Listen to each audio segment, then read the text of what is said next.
రెండో పేతురు పత్రిక 2వ అధ్యాయము 1వ వచనం. 2 పేతురు పత్రిక 2వ అధ్యాయము 1వ వచనం.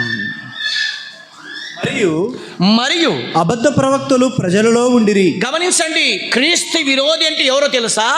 ప్రవక్తలు అంటే దేవుని వాక్యాన్ని ప్రకటిస్తున్నవారు. మరియు అబద్ధ ప్రవక్తలు ప్రజలలో ఉండిరి. అటువలనే మీలోను అబద్ధ బోధకులు ఉందురు. వీరు తమ్మును కొనిన ప్రభువును కూడా విసర్జించుచు తమకు తామే శీఘ్రముగా నాశనము చేసుకొనుచు నాశనకరమగు భిన్నాభిప్రాయములను రహస్యముగా బోధిస్తారంట. భిన్నమైన బోధలు, భిన్నమైన ప్రమాదకరమైన బోధలు. ఏమండి, మన జీవితానికి ఎలాగైతే ఆరోగ్యకరమైన బోధ మనకు పరలోకానికి తీసుకొస్తుంది, గమనించండి, అనారోగ్యకరమైన బోధ, ప్రమాదకరమైన బోధ మనకి నిత్య నరకానికి తీసుకెళ్తుంది. ప్రేమైన దేవుని వర్లరా, గమనించండి, ఇక్కడ ఈరోజు ప్రమాదకరమైన బోధలు 4 విధాలుగా కనబడతాయి. మీకు ఒక్కొక్కటిగా మీకు చెబుతున్నాను, దయచేసి జాగ్రత్తగా వినండి. ఈ ప్రమాదకరమైన బోధలు ఎలా ఉన్నాయంటే 4 విధాలుగా ఉన్నాయి. ఒక్కొక్కటిగా మీకు చెప్తున్నాను, చూడండి ఒకసారి. ఆ ప్రమాదకరమైన బోధ ఎలా ఉందో మీరు చూడగలిగితే, మొదటిది ఏమండి, ద్వితోపదేశ కాండము 13వ అధ్యాయము 1 నుంచి 3 వచనాలు మనం చూస్తున్నాం. ప్రవక్తయే గాని కలలు కనువాడే గాని మీ మధ్యన లేచి మీ ఎదుట సూచక క్రియ అయినను మహత్కార్యములైనను చేసి నువ్వు ఎరగని ఇతర దేవతలను అనుసరించి పూజింతము రమ్మని చెప్పిన ఎడల అతడు నీతో చెప్పిన సూచక క్రియే గాని మహత్కార్యమే గాని సంభవించినను ఆ ప్రవక్త మాటలను కలలు కనువాని మాటలను వినకూడదు. ప్రభువు ఏమన్నాడు? ఏ ప్రవక్త అంటే ఎవరు? భూత వర్తమాన భవిష్యత్తు కాలను ప్రకటించేవాడు. అయితే ఇక్కడ ఒక ప్రవక్త కనబడుతున్నాడు. ఎవరు తెలుసా? అబద్ధ ప్రవక్త, అబద్ధములు ఆడేవాడు. ఏమని చెప్తాడంటే తెలుసా? కలలు కంటాడంట ఆయన. కలలు కని ఏమంటాడు తెలుసా? రాత్రి ప్రభు నాతో మాట్లాడాడు, సంగమా దేవుడు ఈ సంవత్సరం మిమ్మల్ని దీవించబోతున్నాడని చెప్పి కలలను ప్రకటించేవాడు అన్నమాట. వాక్యాన్ని ప్రకటించేవాడు కాదు ఇతడు. ఈయన ఎవరు చెప్పండి? ఈయన ఎవరు అంటే కలల గురించి, కలలలో ఏదైతే వింటాడో అదే చెప్తాడనమాట. మీకు తెలుసా అండి, మొన్న ఒక పాస్టరమ్మ గారు యూట్యూబ్లో, ఫేస్బుక్లో చలామణి అయింది. ఏంటో తెలుసా? గ్యాస్ అయిపోతే పరిశుద్ధాత్మ దేవుడు ఆమెకు ప్రార్థన చేస్తే గ్యాస్ తెచ్చి ఇచ్చాడట. ఏమండి, ఆమెకు బంగారం కావాలని ప్రార్థన చేస్తే నడుస్తున్నప్పుడు బంగారం దొరికిందంట. ఆయన కడుపులో కొన్ని కేజీల ఏమండి మరి భయంకరమైన రాళ్ళు ఉంటే ఆ రాళ్ళన్నీ బయటకు వచ్చినాయంట. నాకు దేవుడు చెప్పాడని చెప్పి, ఎక్కడ చెప్పాడమ్మా నీకు అని చెప్తే, రాత్రి దేవుడు నాకేం చేశాడు? కలలో చెప్పాడు. ఇక్కడ ప్రభు చెప్తున్నాడు, ఎవరైతే మీ దగ్గర కలలతో నాకు దేవుడు మాట్లాడాడని చెప్పి, దేవుడు నాతో అది చెప్పాడు ఇది చెప్పాడని మీకు చెబితే వాళ్ళ మాటలు నమ్మద్దు అని ప్రభు చెప్తున్నాడు. మరొక మాట దయచేసి వినండి, మరొక మాట. ఇర్మియా గ్రంథం చూడండి ఒకసారి. ఇర్మియా గ్రంథము 23వ అధ్యాయము 25 వచనం మనం చూస్తున్నాం. ఇర్మియా గ్రంథం 23వ అధ్యాయము 25వ వచనం. కలకంటిని గమనించండి మాట, దయచేసి గమనించండి. ఇక్కడ సేవకుల గురించి, లేకపోతే ఏమండి ప్రమాదకరమైన బోధ గురించి మాట్లాడుతున్నాడు. కలకంటిని అని చెప్పుచు నా నామమున అబద్ధములను ప్రకటించు ప్రవక్తలు పలికిన మాట నేను విని ఉన్నాను. ఇక నెప్పటి వరకు. ఇక్కడ ప్రభు అంటున్నాడు, ఎవరైతే కలకంటిని అని చెప్పి ఆ ఒక చెప్పిన సేవకులు లేకపోతే ప్రవక్తలు ఆ మాటలు చెబుతుంటే వాళ్ళ మాటలు నేను వింటున్నాను, జాగ్రత్త అని ప్రభు చెప్తున్నాడు. అదే 32వ వచనం మనం చూస్తున్నాం. అక్కడే 32వ వచనం. మాయా స్వప్నములను గమనించండి మాట, మాయా స్వప్నములను ప్రకటించి వాటిని చెప్పుచు అబద్ధముల చేతను మాయా ప్రగల్భత చేతను మాయా ప్రబగ్లము చేతను నా ప్రజలను దారి తొలగించు వారిని నేను విరోధినై ఉన్నాను. ఇదే యెహోవా వాక్కు. ఇదే యెహోవా వాక్కు. ప్రభు అంటున్నాడు, ఏమంటున్నాడంటే, ఎవరైతే నా ప్రజలకు దారి తప్పించి మాయా మాటలు చెప్పి, కలలో మాటలు చెప్పి, స్వప్నములో దేవుడు నాతో మాట్లాడాడని ఆ స్వప్నములో జరిగినవి సంఘములో చెప్పి ప్రజలకు తప్పుదారి పట్టిస్తే అలాంటి వారికి నేను విరోధిని అని వాక్యం సెలవిస్తుంది. ఇది మొదటి విషయం మనం చూస్తున్నాం. అంటే ప్రమాదకరమైన బోధలో మొదటి ప్రమాదకరమైన బోధ ఏది అంటే కలలో చెప్పేవారు. దయచేసి గమనించండి, దేవుడు మాతో మాట్లాడాడు, రాత్రి మాట్లాడాడు, పగలు మాట్లాడాడు, మధ్యాహ్నం మాట్లాడాడు, నాకు స్వప్నము ద్వారా మాట్లాడాడని ఏ సేవకుడు చెప్పినా, ఇక్కడ నిలబడి నేను చెప్పినా అది ప్రమాదకరమైన బోధనే ప్రేమైన దేవుని వర్లరా. ఇది మొదటి విషయం. రెండో విషయం మీరు చూడండి. రెండో విషయం మీరు చూడగలిగితే మత్తయి సువార్త 7వ అధ్యాయము 21, 22, 23 వచనాలు. ప్రభువా అని నన్ను పిలుచు ప్రతి వాడును పరలోక రాజ్యములో ప్రవేశించుడు గాని పరలోకమందున నా తండ్రి చిత్త ప్రకారము చేయువాడే ప్రవేశించును. ఆ దినమందు అనేకులు నన్ను చూసి. గమనించండి ఈ మాట, జాగ్రత్త గమనించండి సంగమా, దయచేసి ఈ మాట గమనించండి. ఆ దినమందు అనేకులు నన్ను చూచి, ప్రభువా మేము నీ నామమున ప్రవచింపలేదా, నీ నామమున దయ్యములు వెళ్ళగొట్టలేదా. ఆ రోజు ప్రభుకు అడుగుతారంట, 2 రాకడలో యేసు ప్రభు ధవల సింహాసనం మీద నిలబడి ఏమంటారంట, ప్రభువా నీ నామములో ప్రవచించలేదా, నీ నామములో నేను ప్రవచనాలు చెప్పలేదా, నీ నామములో కలలు చెప్పలేదా, నీ నామములో వాక్యాలు చెప్పలేదా, నీ నామములో నువ్వు నాకు రాత్రి దర్శనమిచ్చావని అనేకమైన స్వప్నముల ద్వారా నీ వాక్యాన్ని పొందుకొని మేము చెప్పలేదా అని చెప్పి ప్రవచనాలు చెప్పేవారు నిలబడి చెప్తారంట. రెండో గుంపు చూడండి, నీ నామమున దయ్యములు వెళ్ళగొట్టలేదా నీ నామమున. ఇక్కడ గమనించండి, రెండో గుంపు ఎవరు చెప్పండి, దయ్యాలు వెళ్ళగొట్టేవారు. ప్రభు అంటున్నాడు, మీరు నా నామములో దయ్యాలు వెళ్ళగొట్టలేదా ప్రభు అని వీళ్ళు అడుగుతున్నారంట ప్రభుకి. దేవా నీ నామములో మేము దయ్యాలు వెళ్ళగొట్టలేదా, నీ నామమున అనేకమైన అద్భుతములు చెయ్యలేదా అని చెప్పుదురు. ఇక్కడ గమనించండి, ఆ రోజులో ఏం చెప్తారంట, దయ్యాలు వెళ్ళగొట్టేవారు ప్రభు దగ్గర ఉన్నారు, ఏమండి అద్భుతాలు చేసేవారు దయ్యాలు ఏమండి ప్రభు దగ్గర ఉన్నారు, ప్రవచనాలు చెప్పేవారు కూడా ఏమున్నారు చెప్పండి, ప్రభు దగ్గరే ఉన్నారు. వీళ్ళందరూ ఏమంటున్నారంటే, నీ నామములో ప్రవచించలేదా, నీ నామములో దయ్యములు వెళ్ళగొట్టలేదా, నీ నామములో అద్భుతములు చేయలేదా. ఏమండి మనం కూడా అద్భుతాలు చూస్తున్నాం కదండి. ఏమండి 20 ఏండ్లైంది, పిల్లలు కాలేదు.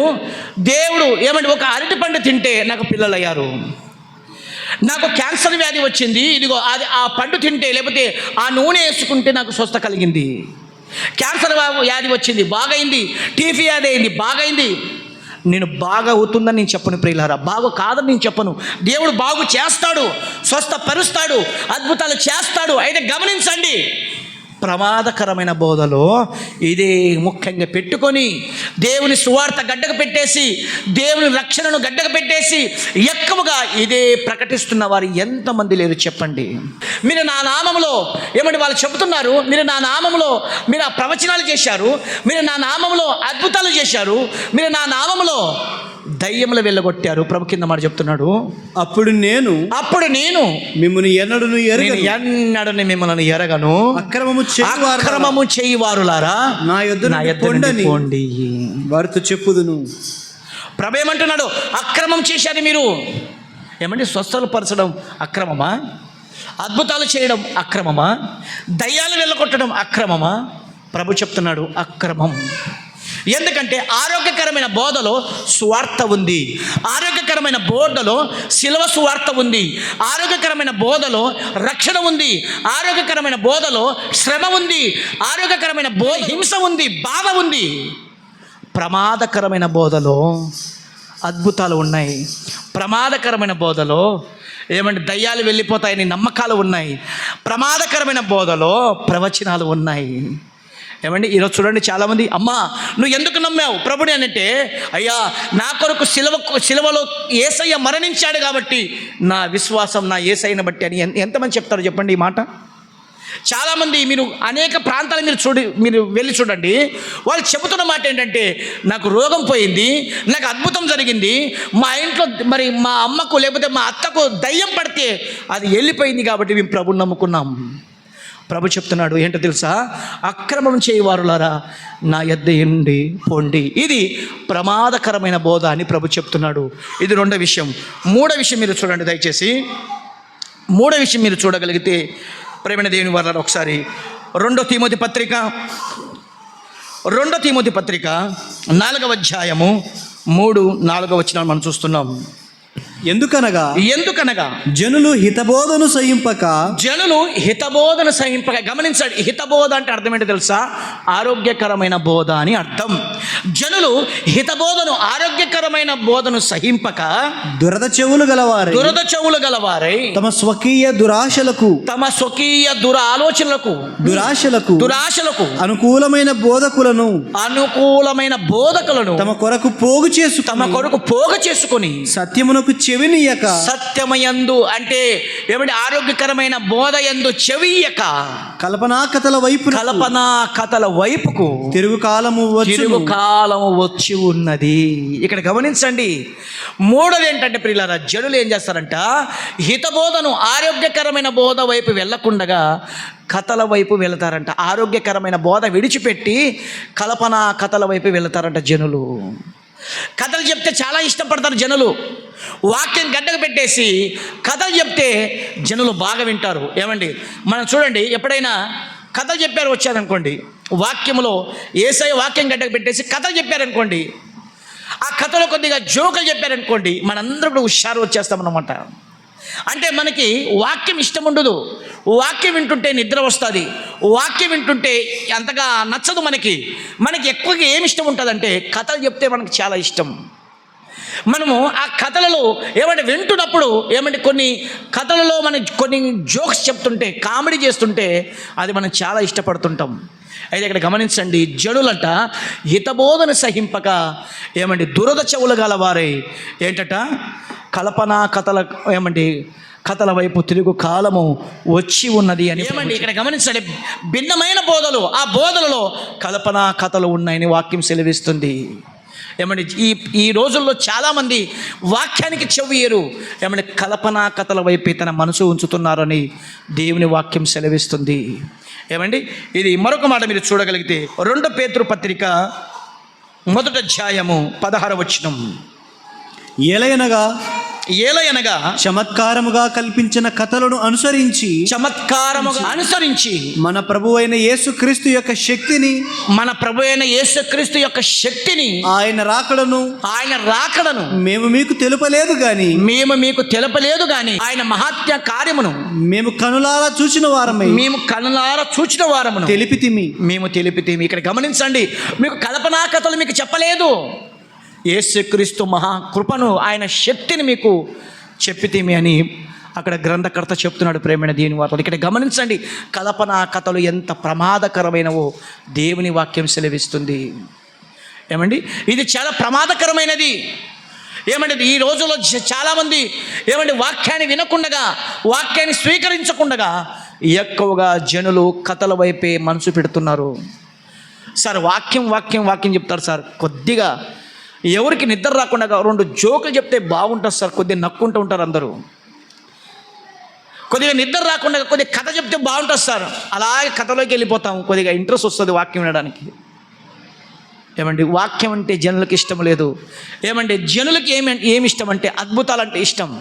ఇక్కడ ఒక 10 నూనె బాటలు పెట్టారనుకోండి, చాలామంది నూనె బాటలు అంటే ఒక దేవునిలాగా భావించి ఏమంటే ఒక ప్రత్యేకమైన స్థలంలో పెడుతుంటారు. కొంతమంది బీరువాలో పెడుతుంటారు. దాన్ని తీసుకుంటున్నప్పుడు ఇలా తీసుకొని ఇలా మొక్కి తీసుకుంటున్నారు. దానికి అవసరమైతే ఏమంటే అది ఏదో పెద్ద మరి అది పెద్ద అమూర్తమైన వస్తువు అని చెప్పి దాన్ని తీసుకొని ఇలా తల మీద సిల్వ గుర్తేస్తుంటారు. ఎందుకు వేస్తుంటారు? వేసేవారికి గుర్తు మరి తెలియాలి. మరి అదేదో పెద్ద శక్తి అని, అదేదో పెద్ద పవర్ అని. ఇక్కడ గమనించండి, మన విశ్వాసం శిలువలో యాలాడబడిన ఆరోగ్యకరమైన బోధ, ఆరోగ్యకరమైన శక్తికరమైన ఆ యేసయ్య వైపు ఉండాలి. కానీ ఏమండి నూనె పైన, మట్టి పైన, ఏమండి చిన్న చిన్న వస్తువులపైన మన విశ్వాసం ఉంటే ఇక్కడ గమనించండి, మన ప్రమాదకరమైన విషయంలో ఉన్నామని వాక్యం సెలవిస్తుంది. ఇక్కడ బైబిల్ గ్రంథం ఏమండి గట్టిగా చెప్తున్నాడు దేవుడు, కలల కన్నవారుతో, ఆ కలల కన్నవారు మీకు ప్రవచనాలు చేస్తే అది వినద్దండి అని ప్రభు చెప్తున్నాడు. రెండోది చెప్తున్నాడు, మీరు అద్భుతాల పైన మీరు ఆశ పెడితే అద్భుతాల వైపు మీరు ఆలోచించకండి, ఎందుకంటే అది నాకు విరోధమైనది అని ప్రభు చెప్తున్నాడు. మూడోది కల్పనా కథలు, ఇది ప్రమాదకరమైనవి. కథలపైనే ఆలోచిస్తూ కథలు వినుకుంటూ ఉంటే సంఘములో వాక్యాన్ని వినకుండగా కథలు వింటే మీకు ప్రమాదమని దేవుని వాక్యం సెలవిస్తుంది. నాలుగో విషయం మీకు చెప్పి నేను ముగిస్తున్నాను. చూడండి ఒకసారి, నాలుగో విషయం మీరు చూడగలిగితే ఇర్మియా గ్రంథము 23వ అధ్యాయము 16వ వచనం. సైన్యములకు అధిపతియగు యెహోవా ఇలాగు సెలవిచ్చుచున్నాడు, మీకు ప్రవచనములు ప్రకటించు, ప్రవక్తల మాటలను ఆలకింపకుడి, వారు మిమ్మల్ని భ్రమపెట్టుదురు. గమనించండి మాట, వారు మిమ్మలను భ్రమపెట్టెదరు. మూడో బోధ ఎలాంటి తెలుసా? భ్రమపెట్టే బోధ అన్నమాట. భ్రమపెట్టడం అంటే భయపెట్టడం, భ్రమపెట్టడం అంటే మాయ చేయడం, భ్రమపెట్టడం అంటే మోసం చేయడం. ప్రేమైన దేవుని వారలారా, అంటే బోధలో మోసం ఉందా? బోధలో మాయ ఉందా? బోధలో ప్రమాదం ఉందంటే ప్రియులారా, బోధలో ప్రమాదం ఉందని దేవుని వాక్యం సెలవిస్తుంది. మరొక మాట మీరు చూడగలిగితే తీమోతి పత్రిక చూడండి ఒకసారి, మొదటి తీమోతి పత్రిక 4వ అధ్యాయము 1-2 వచనాలు. మొదటి తీమోతి పత్రిక 4వ అధ్యాయము 1-2 వచనాలు. అయితే గమనించండి మాట సంగమా, దయచేసి గమనించండి. అయితే కడవరి దినములలో కొందరు అబద్ధికుల వేషధారణ వలన మోసపరుచు ఆత్మల యందు దయ్యముల బోధ యందు, గమనించండి మాట, దయచేసి గమనించండి, దయ్యముల బోధ యందు లక్ష్యముంచి విశ్వాస భ్రష్టులు అగుదురని ఆత్మ తేటగా చెప్పుతుంది. అంటే బోధలో ఏ బోధ ఉందంట? దయ్యముల బోధ. ఈ బోధ ఎలాంటిదంటే ఏమంటే భ్రమపరిచే బోధ, భ్రష్టుపరిచే బోధ. ఇది దేవునికి వ్యతిరేకమైన బోధ. ఒక మాటలో చెప్పాలంటే దేవునికి ఆయాసకరమైన బోధ. ప్రేమైన దేవుని వారలారా, మీకు తెలుసండి ఏమండి ఈ రోజుల్లో ఎలాంటి బోధలు ఉన్నాయంటే, మీకు బహుశా పల్లెటూరులో ఉంటారు కాబట్టి మీకు ఎక్కువ మొబైల్స్ వాడడం తెలియదు కాబట్టి మీరు యూట్యూబ్, ఫేస్బుక్ ఎక్కడ చూడరు కాబట్టి మీకు అది తెలియదు. కానీ ఈ రోజుల్లో ఎలాంటి బోధలు ఉన్నాయంటే, యేసు ప్రభు పరలోకములో పుట్టినవాడంట. ఎవరు చెప్పండి? ఆయన యేసు ప్రభు ఎవరు చెప్పండి? పరలోకములో తండ్రి అయిన దేవునికి పుట్టినవాడు. అంటే ఒక తల్లి తన బిడ్డను ఎలాగైతే కంటుందో యేసు ప్రభుని కూడా పరలోకంలో తండ్రి కన్నాడంట. ఇలాంటి బోధలు విన్నారా అమ్మ? విన్నారా? వాళ్ళు కూడా వచ్చి ఇక్కడ బోధించారు అనుకోండి, సార్ మీరు చెప్పేదంతా తప్పే, వీళ్ళు చాలా అద్భుతంగా బోధిస్తున్నారు సార్, మీరే చెప్తారు నాకు. ఎందుకు తెలుసా? అది భ్రమపరిచే బోధ. రెండోది, మరికొంతమంది ఏమంటున్నారు తెలుసా? యేసు ప్రభు దేవుడే కాదట. ఎవరు కాదట? ఆయన యేసు ప్రభు దేవుడు కాదు. ఆయన చెప్తున్నాడు, యేసు ప్రభు దేవుడు అని మీరు బైబిల్లో చూపిస్తే ఒక వచనానికి 1,00,000 రూపాయలు ఇస్తాడంట. ఆయన ఏమి ఇస్తాడు చెప్పండి? యేసు ప్రభు దేవుడని బైబిల్ గ్రంథంలో చూపిస్తే ఒక వచనానికి 1,00,000 రూపాయలు ఇస్తాడంట ఆయన.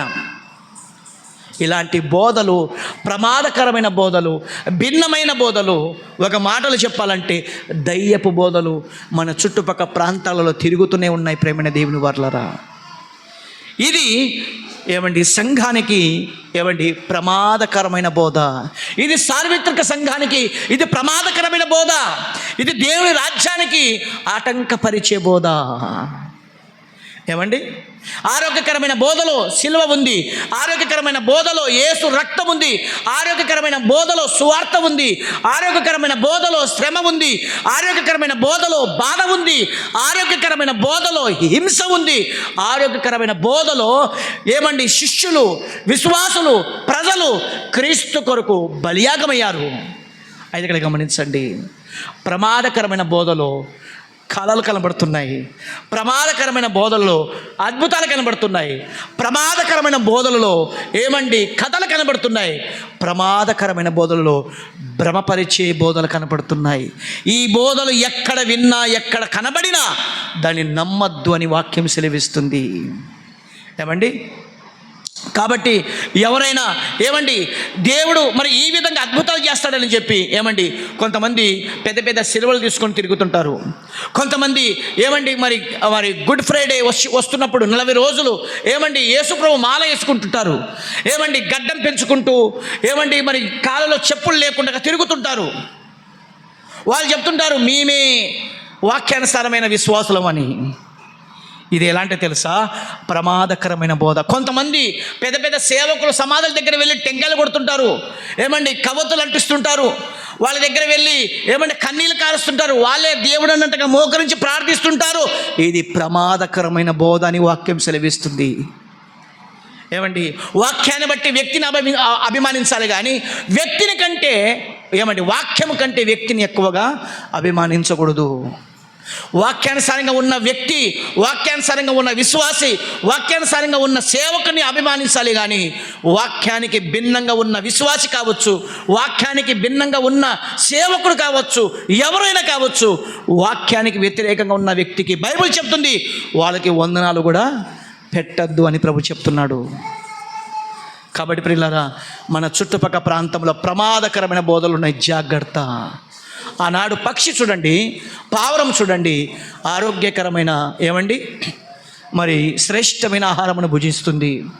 సంఘము కూడా శ్రేష్టమైన ఆహారమును కలిగి ఉండాలి. సంఘము దేవుని వాక్యం పట్ల విశ్వాసం కలిగి ఉండాలి. అద్భుతాల పట్ల మన విశ్వాసాన్ని కట్టబడకూడదు. కళల పట్ల మన విశ్వాసం కట్టబడకూడదు. మన విశ్వాసం కథల పైన కట్టబడి ఉండకూడదు. మన విశ్వాసం ఆరోగ్యకరమైన బోధ పైన ఉండాలి.